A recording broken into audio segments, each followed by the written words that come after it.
Chicken తెచ్చిన ప్రతిసారి నేను ఇలానే చేస్తాను. మరి మీరు కూడా అలా చేస్తారో పూర్తిగా వీడియో చూసి నాకు కమెంట్ చేయండి.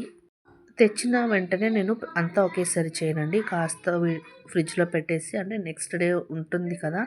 సో, అందుకనేసి ఫ్రిడ్జ్‌లో పెట్టేసి రిమైనింగ్ చికెన్ అయితే నేను ఇక్కడ కర్రీ అయితే చేస్తాను. ఎన్ని సార్లు తెచ్చి చేసుకుంటే మాకెందుకు? ప్రాసెస్ గురించి చెప్పండి అని అంటారా? అయితే చూసేయండి. ముందుగా కడాయి పెట్టుకొని దాంట్లో ఆయిల్ వేసుకొని ఆనియన్, టమాటో అలాగే కరివేపాకు కూడా వేసుకొని బాగా వేయించుకోవాలి.